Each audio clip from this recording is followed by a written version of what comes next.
We are stepping into the shadows of American cinema today to examine a film that, well, it did more than just launch a franchise. It really reshaped the map of Hollywood and showed the extraordinary power of a single potent idea. And that idea was backed by just sheer creative persistence. We are, of course, talking about Wes Craven's 1984 phenomenon, A Nightmare on Elm Street. It's truly a landmark film. I mean, it stands as a foundational text of modern horror and, critically, of independent filmmaking. For so many people, that title alone it immediately conjures those unsettling images. Oh, yeah, the razor-sharp glove, the burnt face. The clashing red and green stripes, it's all so indelible. And when most people revisit this film, they focus, understandably, on the nightmare sequences or the iconic villain. But the sources we've collected, they illuminate a story that's far more dramatic, more chaotic, and frankly, more surprising than the fictional terror. It's a genuine tale of biographical inspiration, of precarious financing, and an almost accidental assembly of talent that build something. Well, something truly monumental. And that's what we're here to explore. Exactly. Our collection of sources gives us this incredible operational and cultural history. We're moving beyond a simple film review to really examine the remarkable history, the biographical elements that grounded the film. The sheer struggle to get this low-budget movie made. The singular casting choices that launched major Hollywood careers, and then finally its lasting cultural and cinematic effect, both here and, globally. It's a staggering journey when you look at it. The progression from this one concept to a cultural juggernaut, the sheer scope of its influence is it's difficult to overstate. And our purpose in this analysis is to truly understand how this one specific low-budget film managed to not only succeed financially, but to become an industry giant. It established New Line Cinema as a major player. A studio that, to this day, carries that industry nickname. The house that Freddy built. That level of institutional change from one single movie is a testament to the enduring power of a story that tapped into a universal primal fear. Okay, let's unpack the genesis of this terrifying idea. The film has this palpable, deeply personal feeling to it, and our sources confirm that Wes Craven, the film's architect, drew heavily from elements of his own childhood. That's a crucial starting point. The physical presence of Freddy Krueger emerged directly from a moment in Craven's early life. He recounted an instance where, as a young boy, he was looking out a window and saw this elderly man staring intently back at him from the street. Just staring. Just staring. The man lingered and then slowly walked off. And that momentary, startling glimpse of a strange, intrusive figure outside the home that served as the fundamental inspiration for Krueger's unsettling physical manifestation. It's that fear of the silent intruder, the boundary between safety and threat. It's so potent. But the name itself, Fred Krueger, that too has a distinct personal origin, doesn't it? It's true. Craven had been bullied mercilessly during his school years by a child named Fred Krueger. And what's fascinating is that this was a pattern for him. He had previously used a variation of a tormentor's name, Krug, for the villain in his intense 1972 film, The Last House on the Left. So it's a recurring theme in his work, almost like an act of exorcising these early, unpleasant memories by immortalizing them as villains. He weaponized his childhood fears. But the truly deep-seated terror, the central concept of the film, the idea of dying while you sleep, that came from real-world tragedies that Craven found in the news. This is where the story shifts from personal memory to something much larger and, frankly, much more tragic. It does. The primary catalytic inspiration came from a specific series of articles published in the Los Angeles Times in the late 1970s. These articles concerned Hmong refugees who had been resettled in the United States. And these were people who had fled immense trauma, war, and genocide in Laos, Cambodia, and Vietnam. Precisely. And they were experiencing what must have been terrifying nightmares. The reports documented that these individuals were actively refusing to go to sleep out of sheer fear of what awaited them in that dream state. Unbelievable. And tragically, some men, specifically between the ages of 19 and 57, died unexpectedly in their sleep soon after these episodes. That is horrifying. A complete breakdown of the one natural, necessary escape we have. Medical authorities at the time, they struggled to categorize it. They initially called it Asian death syndrome, though it is now medically believed to align with sudden unexplained death syndrome, or specifically Brugada syndrome. Which is a genetic disorder. Yes, that can cause sudden cardiac death. What Craven noted was that the newspapers never explicitly connected these various, seemingly isolated stories. But he saw the pattern. He connected the profound psychological trauma of war refugees with the terrifying concept of death occurring during the nightmare itself. And that's the genesis moment. Taking that immense real-life trauma, the terror of being literally too afraid to sleep, and using it to build the premise of a monster who can kill you in your dreams. It roots the fantastical horror in genuine existential terror.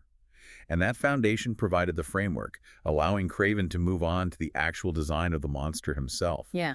He needed a figure who could embody that level of fear, but who was also, distinct. Let's talk about that design, because Freddy is immediately visually distinct. He is not another silent masked slasher like Michael Myers or Jason Voorhees. No, and Craven was meticulous and highly deliberate about his choices. He wanted a villain who stood apart. He needed a scarred, burned figure who could, unlike the silent, hulking killers of the era, talk. He could taunt and verbally threaten his victims. He's a figure of psychological terror, not just physical. Exactly.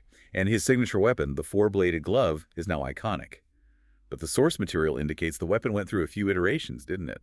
It did. Initially, in the earliest drafts, Craven had considered giving Freddy just a common knife or even a sickle. But by the third or fourth draft, he landed on the unforgettable clawed glove. Which suggests a more deliberate, personalized form of attack. And that glove required a bit of specialized fabrication, right? It did.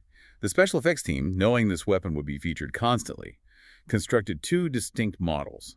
There was a hero glove, which was the highly detailed, sharp version used specifically for the cutting effects and close-ups. And then a stunt version. And then there was a stunt glove, which was engineered with duller edges and protective measures to prevent injury during the many physical confrontations. What I always find compelling is the surprising level of detail and thought behind the aesthetic choices, particularly Krueger's striped sweater. That red and green pattern feels so specific, and the sources say it wasn't arbitrary at all. Far from random. It was, in fact, scientifically guided, which is so characteristic of Craven's intellectual approach to horror. He specifically chose the combination of red and green after reading a 1982 article in Green, Scientific American magazine.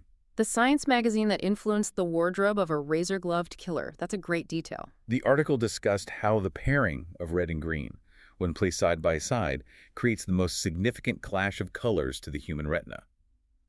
So Craven used this concept to ensure the villain was not just frightening in action, but visually jarring, aggressive, almost physically irritating to the audience just by being on screen. So he designed the character not just to be scary, but to be physiologically jarring to the person watching. That deep level of consideration went into every aspect, including Krueger's backstory.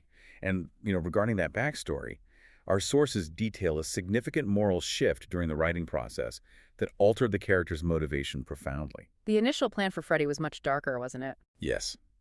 Initially, Freddy Krueger was intended to be a child molester.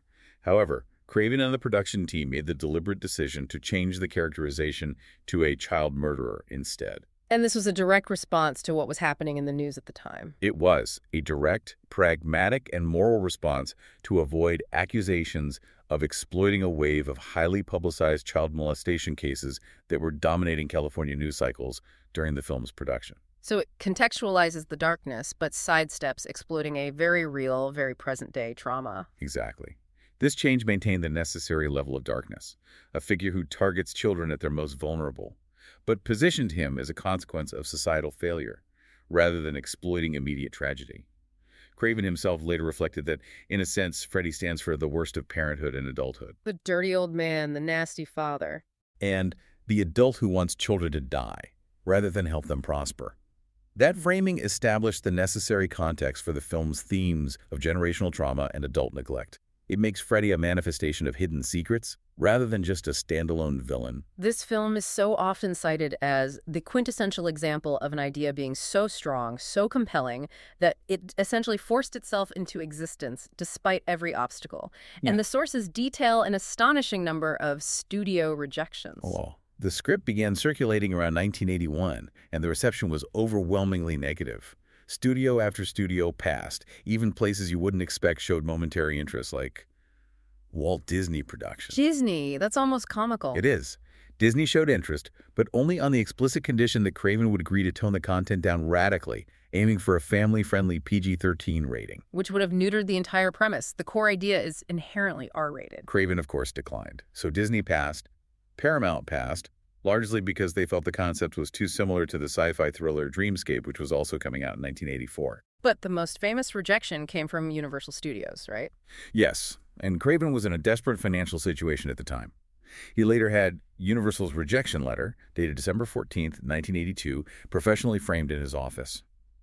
A physical memento of institutional failure to recognize a groundbreaking concept. So who finally said yes? Ultimately, it was New Line Cinema, then a true fledgling independent corporation that specialized primarily in distributing smaller films. They were the ones who finally agreed to take it on. But the financial struggle didn't just disappear. The sources emphasized the incredibly thin margins and the constant scramble for funding. The initial budget was set at a precarious $700,000. It eventually crept up to $1.1 million, which is still incredibly small for a film with this level of practical effects. And the financing structure itself was a house of cards. How is it split? They managed to secure 70% from 2 English investors, 10% from a producer of the Texas Chainsaw Massacre, and the final 20% came from Media Home Entertainment, which was slated for home video distribution. That seems tense but complete. But then it almost completely disintegrated. It did. About 4 weeks before shooting was scheduled to begin, the primary English investor, who was responsible for a crucial 40% of the budget, suddenly backed out. Catastrophic. Production was on the verge of collapsing entirely. Media Home Entertainment had to step up dramatically, adding another 40% to prevent the project from folding. And then there's a truly surreal detail from producer Robert Shea. Half of the funding in the end came from a Yugoslavian guy, George A. Zakovic of Smart Egg Pictures. And his motivation was less about cinematic history. His motivation was more pragmatic. He wanted to use his investment to help get his girlfriend into movies. That is the epitome of independent cinema. A horror classic saved by a desperate video company and a financial backer making a romantic gesture. It highlights the desperation of the era. And we have to stress this. There was a period about 2 weeks during filming where New Line could not actually pay the cast or crew. They were working on goodwill and promises. And yet they finished it, and the reward for that persistence was immense. Absolutely. When A Nightmare on Elm Street was released, it became New Line Cinema's first true major commercial success. It transformed them virtually overnight from a niche distributor into a successful mini-major studio. And that's where the nickname comes from, the house that Freddy built. That single film became the financial bedrock for decades of New Line production. Let's pivot to the actual filming. That low budget demanded immense creativity, especially with the special effects. They didn't have the luxury of endless retakes or digital post-production. No, everything had to be practical, clever, and efficient. Principal photography was incredibly short, just 32 days, starting on June 11th, 1984. And they relied heavily on real-world locations, contrasting the ordinary with the surreal. That tension is key. The high school scenes were shot at John Marshall High School. The oppressive interiors of the boiler room and the police station were filmed inside the abandoned Lincoln Heights jail. Which gives it a genuinely decaying atmosphere. And of course, the now iconic house at the fictional 1428 Elm Street is a real private home in Los Angeles at 1428 North Genesee Avenue. Now, for the effects. The famous Blood Geyser Glenn's death scene is a masterpiece of low-tech, high-impact practical effects. And incredibly messy, according to the sources. It was pure chaos. The production used over 500 gallons of liquid for that one scene. To achieve it, they used the same revolving room set that had been built for Tina's earlier death. So they flipped the entire scene upside down. They inverted the set, the bed was on the floor, the camera was mounted to rotate with the room, and they poured massive quantities of red, dyed water, not thick fake blood, into the inverted room. And that scene didn't go smoothly. It was a huge mishap. When the massive volume of water was released, the sheer weight caused the revolving room to spin out of control. It ended up violently splashing all over Wes Craven and Heather Langenkamp, who was watching from a fixed seat. An uncontrolled, chaotic moment. That must have been an utterly unforgettable day of filming. What about the other, more subtle but equally iconic dream sequences? The famous scene where Nancy is attacked by the glove in the bathtub required another ingenious solution. They used a special bottomless tub, which was built over a swimming pool.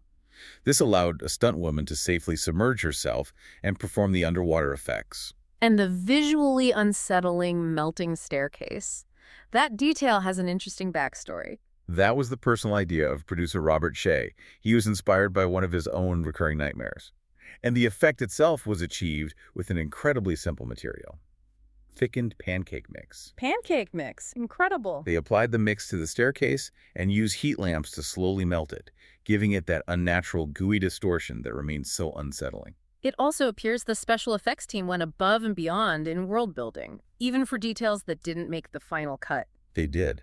For Freddy's domain, the boiler room, they built a highly detailed sleeping place for him, filled with unsettling objects like naked Barbie dolls to symbolize his twisted perversions. Much of it didn't make it into the final film, but it speaks to the immense depth the creative team invested in the character's psychology. The film's success really hinges not just on the concept, but on the perfect and often accidental assembly of its cast. Let's start with the character who defines the franchise, Robert Englund as Freddy Krueger. Casting Freddy was, surprisingly, a huge hurdle for Wes Craven. He initially envisioned a physically imposing figure, a big giant man. They considered David Warner and even Kane Hodder, who would later become Jason Voorhees. So the initial search was purely physical, but Craven quickly realized that size didn't translate to malice. He felt the actors he auditioned were too compassionate in their demeanor. Then came Robert Englund, who was smaller than they wanted and had what Craven called baby fat. He was physically the antithesis of the expected horror villain. Yet Englund was the one who sealed the deal. He impressed Craven with his deep commitment. A friend had given him a crucial piece of advice: play the part rat-like and weasel-like. This provided a deliberate contrast to the silent, hulking killers of the era. He transformed himself even before the makeup. Yes, for his audition, he darkened his lower eyelids with cigarette ash and slicked his hair back. And, he took the role partly because the 32-day shoot fit neatly into his schedule during a hiatus from the V miniseries. Remarkable. Now we turn to the hero, Nancy Thompson, the quintessential final girl, played by Heather Langenkamp. Craven was seeking someone very non-Hollywood for Nancy. She had to be grounded and resilient. Langenkamp, who was actually taking time off from Stanford University, landed the role after beating out more than 200 other actresses. And the casting process for the young women was quite dynamic, wasn't it? It was. They didn't hold separate auditions for Nancy and Tina. They mixed and matched actresses to find a duo with optimal chemistry. Craven immediately saw that the pairing of Langenkamp and Amanda Wise was exactly what he needed. And finally, we arrive at perhaps the most famous casting anecdote in the film's history: the cinematic debut of Johnny Depp as Glenn Lance. This is a story defined by pure chance. Depp was a complete unknown, living on a friend's couch, and he didn't even intend to audition. He simply accompanied a friend to the casting call. And that friend was Jackie Earle Haley, who decades later would himself go on to play Freddy Krueger in the 2010 remake. Just fantastic symmetry. And the role itself, as written, was the complete opposite of Johnny Depp. Glenn Lance was described as a big, blonde, beach jock football player guy. Depp was the complete inverse. He was initially rejected after what he later described as bombing the audition. So how did this unknown actor, who was rejected and physically wrong for the part, actually get cast? Wes Craven brought home a set of the headshots to show his two teenage daughters. And they were the ones who saw something compelling in Depp's photograph and chose his headshot from the bunch. Craven trusted that youthful instinct. A decision made by the target demographic of the film. Exactly. And the sources also detail who almost took the role. Charlie Sheen was offered the part of Glenn Lance. But the money wasn't right. His agent demanded twice the weekly wage of $11,142, which New Line couldn't pay. Interestingly, Sheen later claimed he rejected it because he didn't believe the concept. The striped sweater and the clawed hand would catch on. An epic misjudgment, in hindsight. And we should briefly acknowledge the role Nicolas Cage played in this. While he wasn't in the film, his agent was instrumental in introducing the young Depp to the film's casting director. That connection provided the initial foot in the door. Finally, we must mention a challenging and humanizing detail concerning the production for Jesus Garcia, who played Rod Lane. Garcia, who is credited as Nick Corey, gave a deeply personal confession in 2014. He revealed he was actively dealing with debilitating depression and homelessness at the time. And, tragically, he confessed he was high on heroin during his pivotal jail cell scene with Heather Langenkamp. That scene is so visceral and raw, it's hard to imagine the personal crisis occurring just beneath the surface. It adds a painful layer to the performance. Langenkamp initially believed he was just giving the most compelling performance of his life. It's a painful reminder of the severe personal struggles that can occur behind the scenes. We certainly extend our sympathy to him for what he endured during that period. These biographical inspirations and production struggles fed directly into the film's powerful and enduring thematic core. This film goes far beyond simple supernatural horror. The thematic anchor is the idea that the sins of the parents are visited upon the children. The narrative is built on a dark secret. The parents of Elm Street took vigilante justice against Krueger by burning him alive, and the supernatural consequences are then visited upon their children. The monster Freddy is essentially the manifestation of generational guilt. Exactly. Critics frequently interpret the entire traumatic cycle as a manifestation of the turbulent experiences of adolescence itself: social anxiety, strained family relationships. Robert Englund often observed that in the film's world, all the adults are damaged. They're alcoholic, they're on pills, they're not around. So this moral and physical absence forces the teenagers to confront the evil that the adults created. Which is why Heather Langenkamp interprets it as fundamentally a youth power film. Nancy Thompson is the archetype of the resourceful teenager who must triumph over the monumental failure embodied by her parents and manifested by Freddy. The film also uses complex, often highly unsettling psychological imagery, particularly regarding youth and vulnerability. That's a key point. Sexuality is presented in a distinctly threatening context. Tina's death scene, for example, visually evokes a violent, invasive act. And there's that famous, disturbing shot of Freddy's glove positioned menacingly between Nancy's legs in the bathtub. And this struggle for thematic control came to a head in the final scenes. Wes Craven's original ending was meant to be philosophical and evocative. Craven envisioned a much more subtle conclusion. In his original script, Nancy defeats Krueger simply by ceasing to believe in him. She then wakes up to a foggy morning, gets into a car with her friends, and they drive off. The implication was that life itself is ambiguous, dreamlike. A closed-loop narrative. But the head of New Line Cinema, Robert Shaye, had other ideas. Shaye saw the potential for a franchise, and he was adamant about leaving the door open. He demanded a twist ending, the famous dream within a dream scenario. Craven initially refused, calling it so 60s it's stupid. But ultimately, Shaye won. He did. The final theatrical ending, where Freddy grabs Marge through the front door window, was used because, despite the creative tensions, the team found the visual sequence amusing. And crucially, that twist cemented the possibility of an ongoing franchise, which was exactly what Craven initially opposed. Moving to the technical side, even this classic faced hurdles with censorship from the MPA. It certainly did. It required 2 rounds of cuts to secure an R rating. The final theatrical version ended up having 13 seconds of material removed. To give you a precise example, 12 frames of blood had to be excised during Tina's death scene to satisfy the ratings board. And the film's soundscape, especially Freddy's famous nursery rhyme, has an unusual collaborative backstory. The lyrics, based on 1, 2, Buckle My Shoe, were in the script.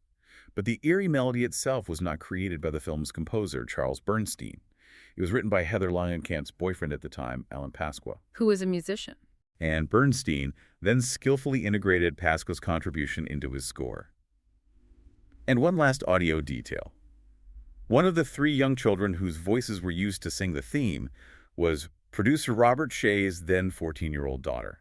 Before we move on to the legacy, we have to mention the self-referential humor Wes Craven often injected into his work, specifically involving his cinematic rivalry with director Sam Raimi. This is a great piece of cinematic trivia. There's a running Easter egg rivalry between the 2 directors. About halfway through the film, when Nancy's trying to stay awake, a scene from Sam Raimi's The Evil Dead appears on her TV. A direct nod. It was a nod because Raimi had previously featured a poster for Craven's The Hills Have Eyes, and The Evil Dead. And Raimi continued the exchange by featuring a distinct Freddy Krueger glove in the work-shed scene of Evil Dead 2 Sick. The film overcame all these hurdles to become a colossal success upon release. This is where all that risk finally paid off. The film premiered with a limited release on November 9, 1984, opening in 165 cinemas. It was an instant commercial success, grossing over $1.2 million in its opening weekend alone. On a budget of $1.1 million. Exactly. It went on to earn $57.1 million worldwide. That monumental success-to-budget ratio cemented its place as one of the great success stories for independent cinema. And how did critics respond at the time? Contemporaneous critics were generally quite positive. Paul Attanasio of The Washington Post praised the film for being extraordinarily polished, calling the script consistently witty, and Freddy Krueger the most chilling figure in the genre since The Shape Michael Myers. That is extremely high praise right out of the gate. Variety also hailed it as a highly imaginative horror film, though they did note that the ending failed to tie up all the thematic threads.